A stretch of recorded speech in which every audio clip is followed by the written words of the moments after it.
Desde el Centro de Noticias de Caracol Televisión en Bogotá, esto es Noticias Caracol Edición Central.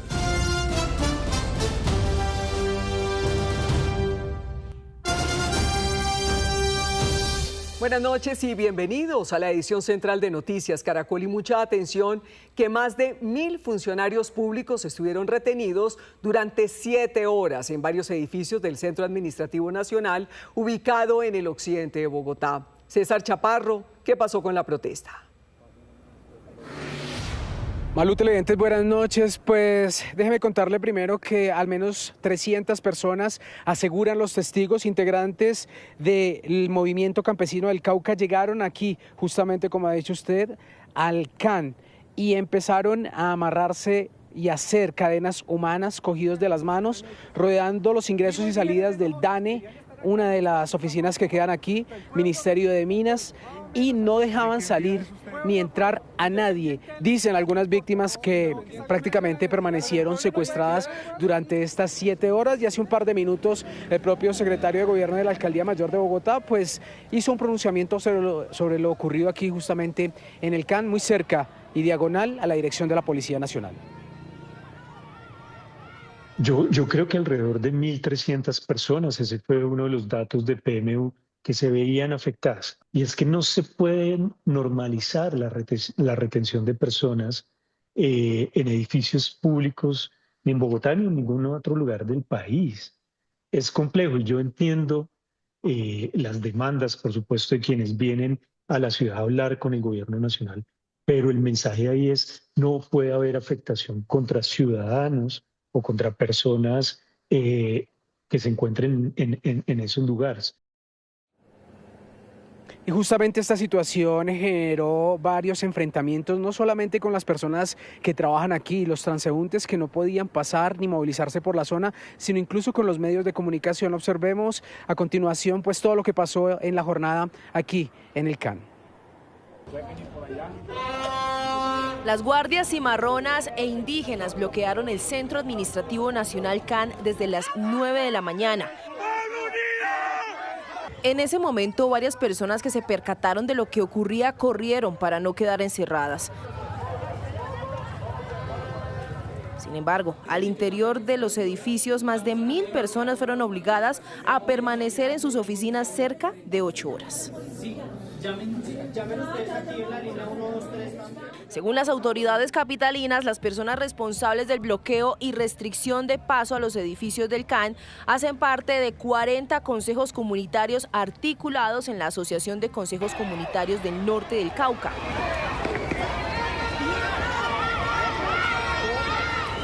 Manifestantes llegaron a la Universidad Nacional en la mañana de este domingo. Allí se concentran en la concha acústica. Se calcula que son 750 personas que se trasladaron a la capital del país para exigir del gobierno nacional el cumplimiento de varios compromisos.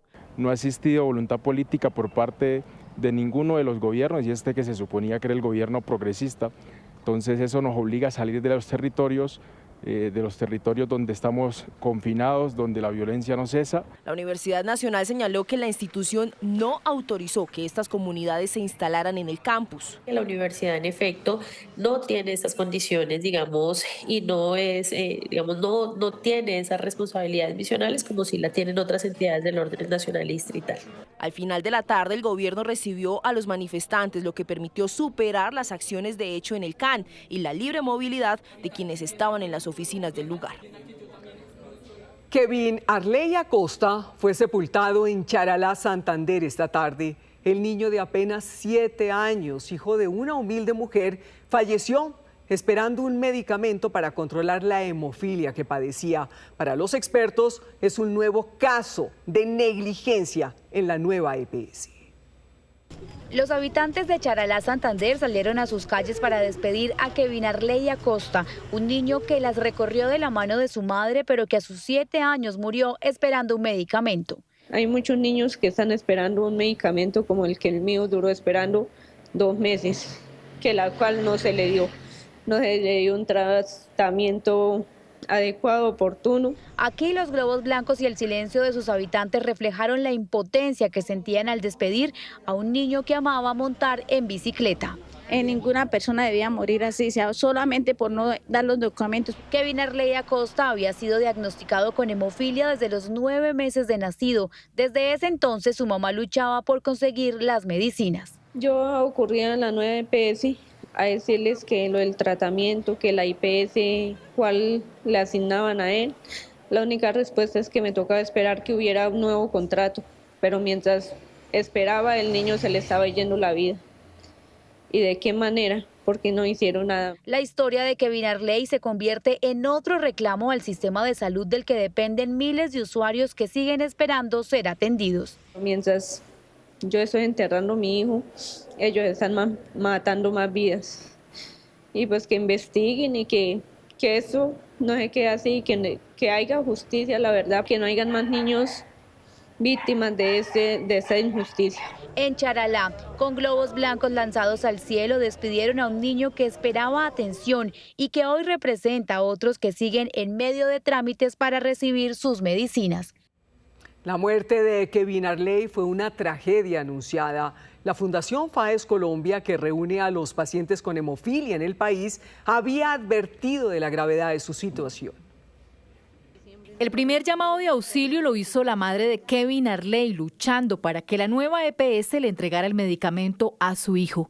Pero el segundo lo hizo la Federación Colombiana de Pacientes con Hemofilia, en nombre de más de 30.000 personas con la misma enfermedad en el país, buscando que el caso se resolviera lo más pronto posible. El niño no tenía una red ni siquiera para que lo auxiliaran, Juan Camilo.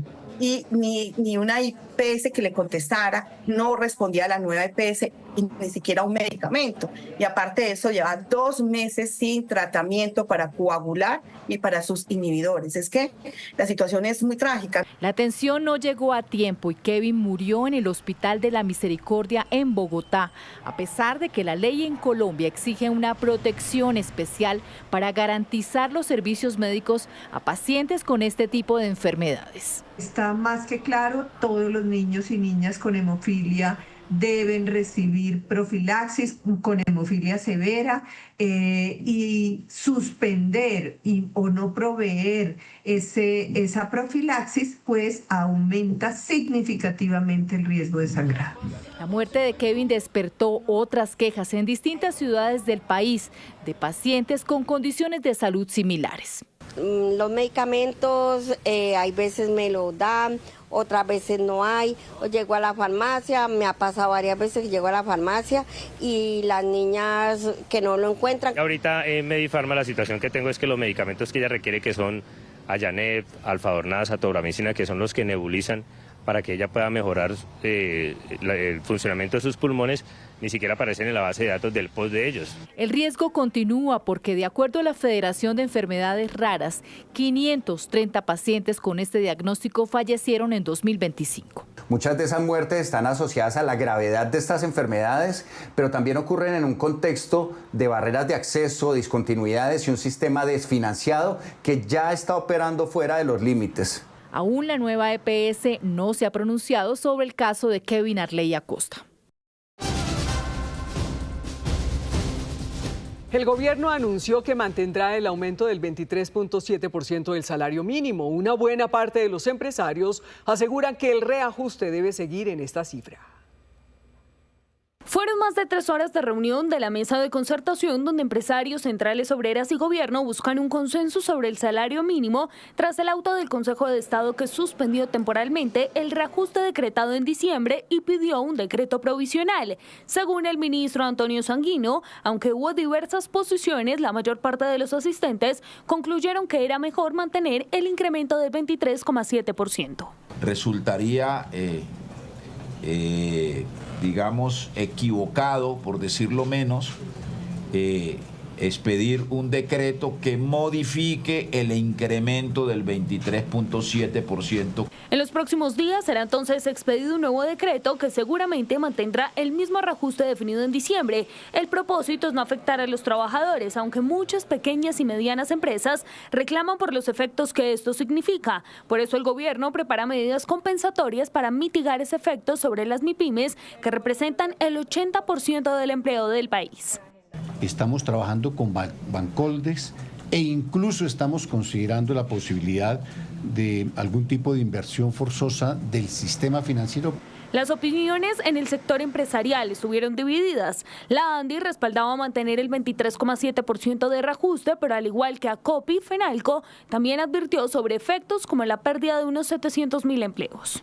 La gran mayoría de los sectores que representamos les impacta de manera muy fuerte el salario mínimo, a las panaderías, a las tiendas de barrio, a las cafeterías de barrio. Al margen de esta reunión, expertos como Jorge Iván González, quien fue director de planeación al comienzo de este gobierno, criticó el reajuste del 23,7% al salario mínimo. Por sentido común, creo que este aumento es loco y irresponsable.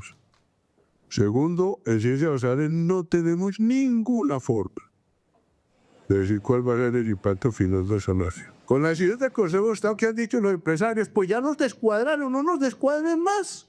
El gobierno nacional aseguró que usará todos los recursos legales ante el Consejo de Estado para defender el aumento decretado en diciembre para el salario mínimo que hoy reciben más de 2,4 millones de colombianos. Dicen que reducir la cifra sería inconstitucional, dado que ya es un derecho adquirido de los trabajadores.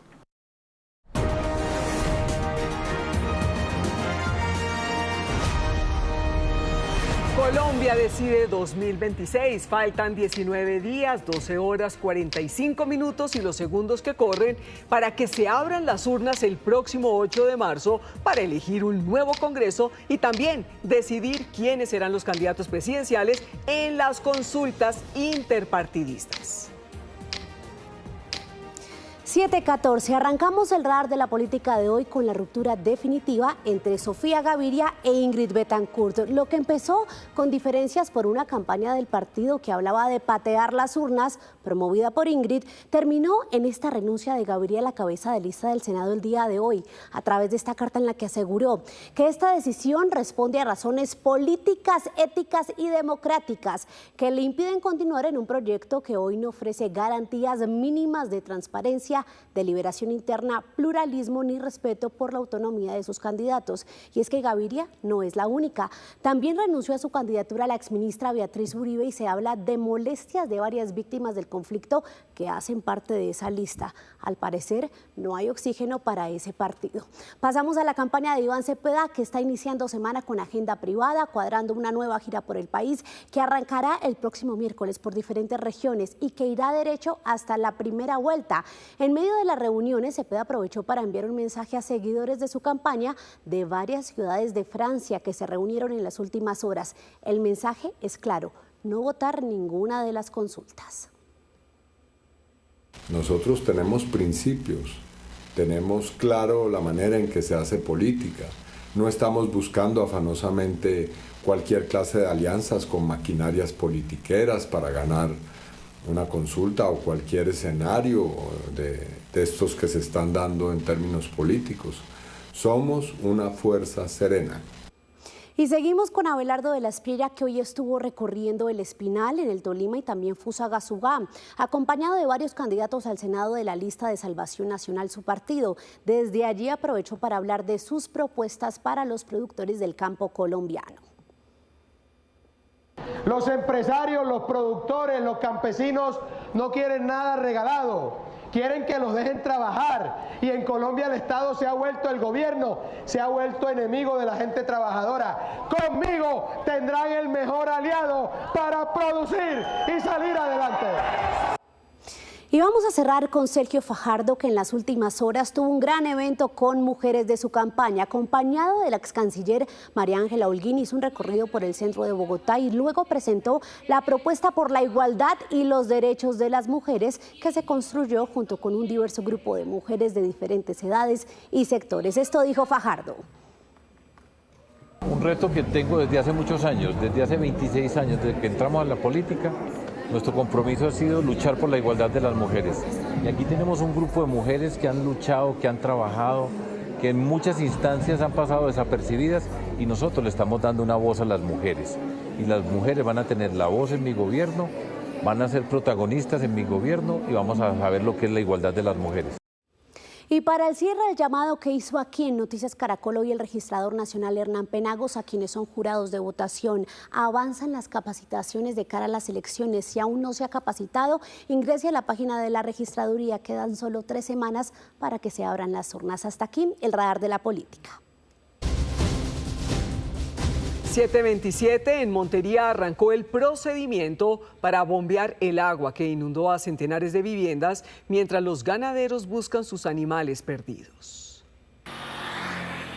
Luego de más de 2 semanas del inicio de las inundaciones en Córdoba por el desbordamiento de 3 ríos, en Montería comenzó la evacuación controlada de las aguas estancadas en algunos barrios.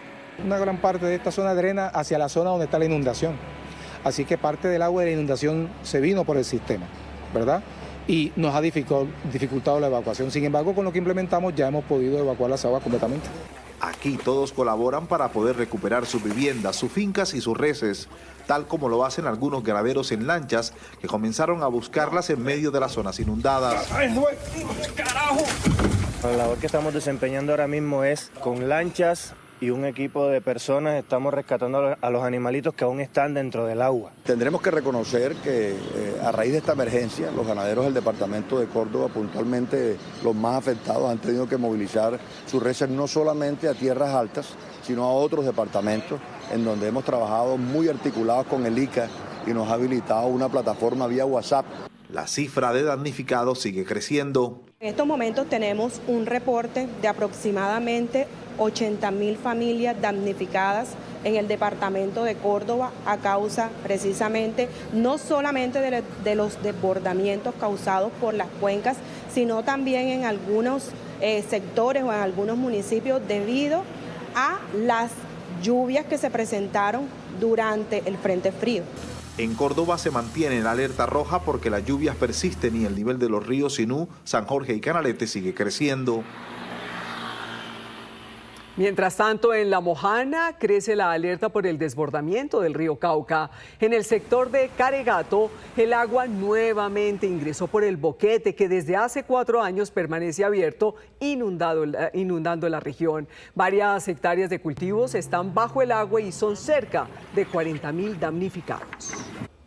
Buenas noches. Durante el año 2025, la economía colombiana tuvo un crecimiento de 2,6%, que mejora frente al 1,5% del año 2024. Sin embargo, esta cifra se ubica un poco por debajo de lo que estaban esperando los analistas por temas que particularmente sucedieron en el último trimestre del año. Al sector cafetero, por ejemplo, ya no le está yendo tan bien y se presentó una fuerte caída en la inversión. Los sectores que más jalonaron a la economía fueron el comercio, el sector público y las actividades artísticas. Aquí están los eventos, los conciertos y demás. De otro lado, la construcción y el sector extractivo tuvieron caídas de 2,8% y de 6,2% respectivamente. En más información, durante el año pasado se desembolsaron microcréditos en Colombia por casi 18 billones de pesos, con un crecimiento del 16,7% de acuerdo con ASO Microfinanzas. En mercados, hoy fue festivo en Estados Unidos, por eso el dólar oficial no se movió. Se mantiene estable la tasa representativa del mercado para mañana en 3.652 pesos con 89 centavos. Subió el petróleo Brent acercándose a los $69 por barril y también se mantiene estable el café en 2.190.000 pesos por carga en promedio para mañana en las principales cooperativas del país. Continúe con Noticias Caracol. Víctor, gracias. Y la JEP expulsó de esa jurisdicción al general en retiro de la policía, Mauricio Santoyo, quien fue jefe de seguridad del expresidente Uribe durante su gobierno. Para la JEP, el general incumplió con las condiciones que deben mantener quienes estén en esa justicia transicional. En otras palabras, el general Santoyo no aportó información que permitiera avanzar en el esclarecimiento de un caso de desaparición y otro de enriquecimiento ilícito de servidor público y lavado de activos. Y por otro lado, un juez decidió otorgar la libertad a Juan David Palacio, uno de los hombres cercanos a Daniel Quintero durante su alcaldía en Medellín. Palacio enfrenta un proceso por presunta corrupción cuando se desempeñó como director del área metropolitana del Valle de Aburrá. La justicia investiga 6 contratos entre esa entidad y los bomberos de Itagüí que sumaron 18.000 millones de pesos. El exfuncionario sigue vinculado al proceso, al igual que 2 ex subdirectoras que también permanecerán en libertad. y un grupo de soldados trabaja sembrando especies nativas de los llanos orientales. Un mega vivero que permitirá sembrar árboles en cientos de hectáreas afectadas por la tala y los cultivos ilícitos. Buenos días, soy el soldado Gómez Barrios Yesid y esta es mi historia.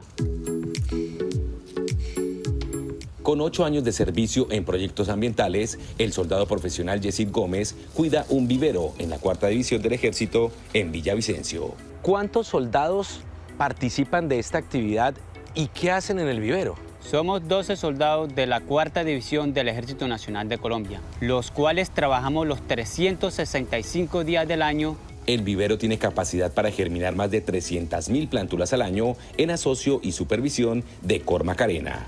Estamos sembrando una planta de moriche, lo cual es nativa en los llanos orientales. Se encuentra en las fuentes hídricas porque se dice que llama agua. Las plántulas son utilizadas para reforestar en el sur del Meta y por su trabajo, el soldado Gómez es un colombiano que hace historia.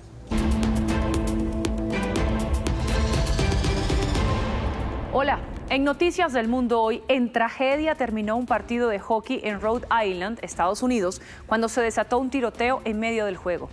2 personas murieron, entre ellas una niña, y otras 3 resultaron heridas en el incidente que causó caos y confusión en la pista de hielo de Lynch Arena. Según fuentes policiales, el ataque puede estar relacionado con una riña doméstica. El agresor disparó contra varios miembros de su familia. El responsable también perdió la vida. Se cumplen 2 años de la muerte del opositor ruso Alexei Navalny. 5 países europeos revelaron los resultados de una investigación que halló en sus restos una toxina letal proveniente de una rana suramericana y responsabilizan a Moscú de envenenarlo. El Kremlin rechazó la acusación. Epibatidina, una toxina proveniente de una rana que habita entre el suroccidente de Ecuador y el norte de Perú, fue la sustancia encontrada a partir de muestras en el cuerpo del opositor ruso Alexei Navalny, según una investigación de Reino Unido, Francia, Países Bajos, Alemania y Suecia. Ahora no son solo palabras, es una prueba científica de que mi esposo Alexei Navalny fue envenenado y asesinado por el gobierno ruso y por Vladimir Putin en una prisión rusa. El gobierno ruso rechazó las acusaciones. Naturalmente, no aceptamos tales acusaciones, discrepamos de ellas, las consideramos parciales e infundadas. Rusia siempre ha afirmado que Navalny murió por causas naturales en prisión en febrero de 2024. Y pese a los riesgos, muchos decidieron rendir homenajes. La madre del opositor se congregó junto a otras personas frente al cementerio en el que reposan sus restos en Moscú. Esto confirma lo que sabíamos desde el principio. Sabíamos que nuestro hijo simplemente no murió en la colonia, fue asesinado. La madre del opositor exigió una vez más justicia. La gala del Festival de Primavera, que da la bienvenida al Año Nuevo Chino, empezó con una explosión de color y tecnología. Entre las intervenciones más llamativas estuvo la de robots avanzados con inteligencia artificial que deslumbraron al público con su innovadora presencia escénica e impresionantes habilidades físicas. Los humanoides ejecutaron rutinas de artes marciales, participaron en números de comedia y otras actuaciones durante la transmisión televisiva en directo, una de las más vistas del mundo.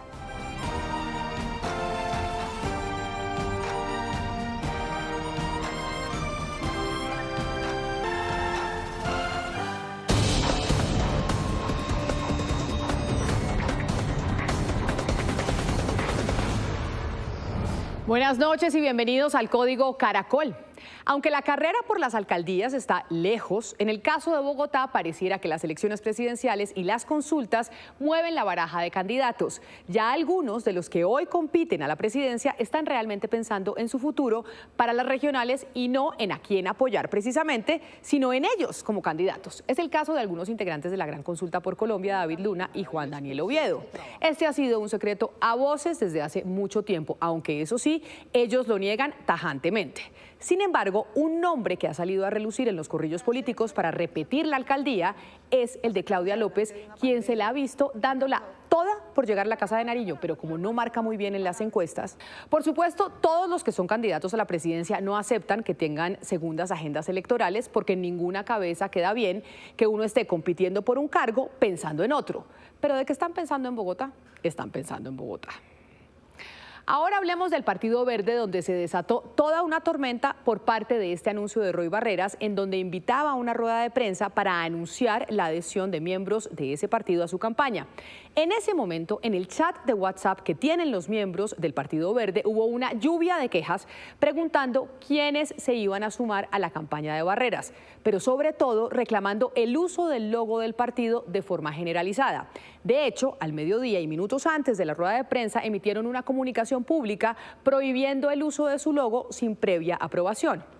Lo que sorprendió es que el candidato Barreras pareció no importarle, pues la rueda de prensa se hizo con el logo de los verdes de fondo e incluso mandaron comunicado de prensa con el girasol que tanto los caracteriza. Aunque la famosa adhesión, eso sí, terminó siendo de figuras no muy relevantes de la colectividad, sino de unos miembros del Directorio Nacional y del ex senador Jorge Guevara.